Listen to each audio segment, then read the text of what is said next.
Fonts not embedding on Amazon KDP. Here's why and how to fix it. Hi, welcome to Income Oasis.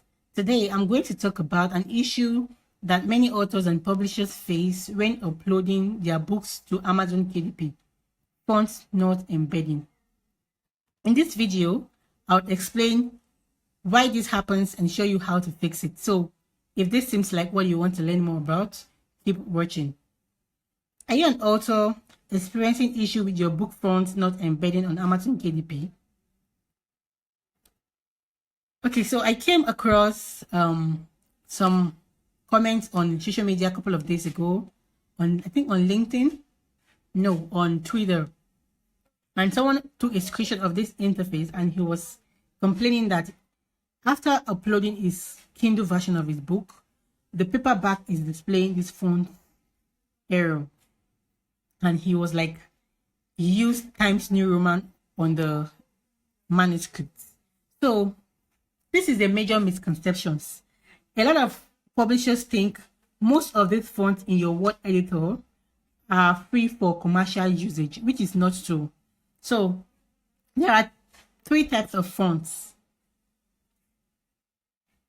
The fonts that are free for personal use, the fonts that are free for commercial use, and the fonts that are free for both personal and commercial use. So oftentimes this error occurs with fonts that are not free for commercial use. When you upload your manuscript to Amazon KDP, the fonts are supposed to be embedded so that your reader sees the same font you intended, right? However, if your fonts are not properly embedded, Amazon KDP will automatically substitute it with a different font, and this will alter your book formatting. So if you decide to proceed without fixing this error and you publish your book like that, your paperback, what happens is either you get a message, an email from KDP to review your book interior, or your fonts are substituted for a free font, which is going to alter your book appearance, the formatting you already had on your book interior. So what you want to do is, a lot of us just click on here on this learn how to embed fonts, and it brings us here. So you can see it say all fonts should be fully embedded in all interior and cover file submitted for publishing.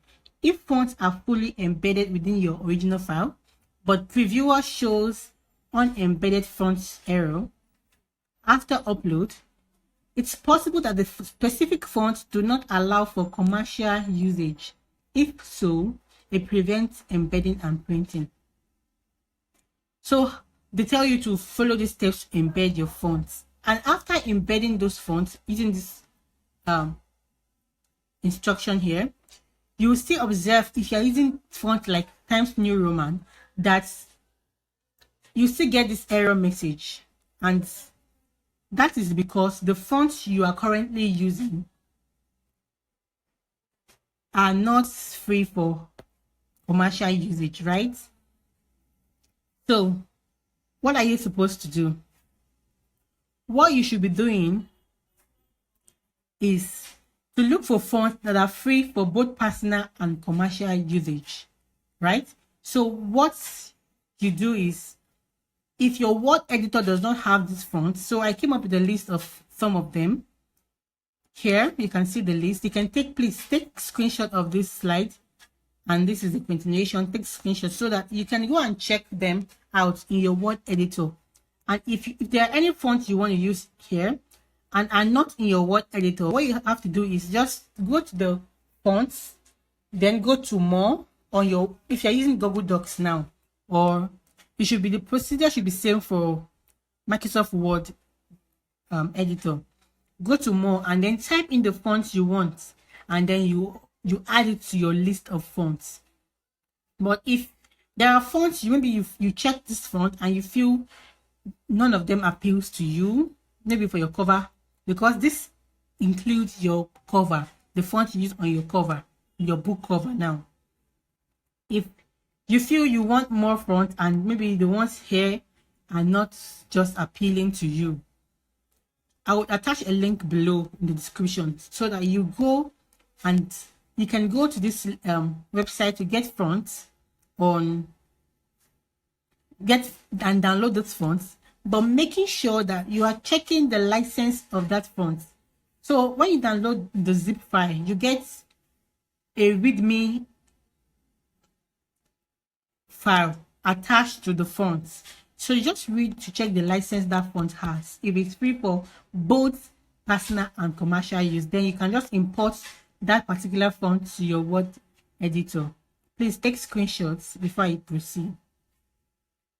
So, and also if you don't know how to check for the license of fonts, font licensing, or how to download these fonts, I'll also attach another link to the description where you will read about how to do this procedure in an article I found to be useful.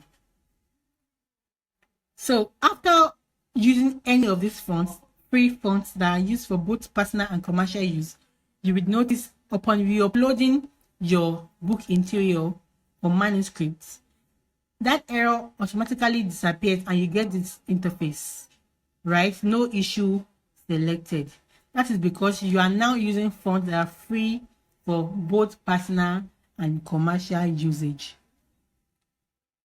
So now you understand why you have been seeing those error messages with your font not embedded, and you try to fix it, embed the font, and yet still getting this error. It is because those fonts like Times New Roman and a couple of the common fonts we know, are not actually free for commercial use. And maybe you've been using them in the past and you've not had issue with them. It is likely because the KDP has been overlooking those fonts, and now things are gradually changing.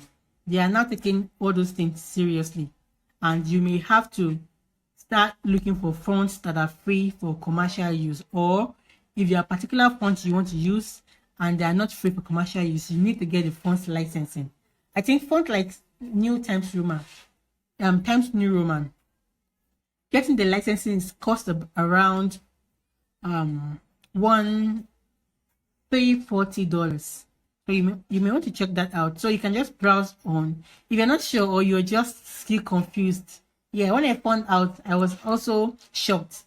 I was like, I thought these fonts are free for commercial use until I found out that they are not actually free. So in conclusion, what I'm trying to say is that if you're coming across this issue, you need to fix it. And to fix it, you need to change the current font you were using to a free font that is free for both personal and commercial use. So if you try that, you definitely should get this approval, and then you can proceed with your book publishing. If you have any questions or comments, please feel free to leave them below in the comment section. Thanks for watching, and don't forget to subscribe to my channel for more tips I'll be sharing going forwards. Also, kindly like this video, subscribe to my channel, and share with publishers or authors you feel may be experiencing this common issue. Once again, thank you, and see you again in the next video.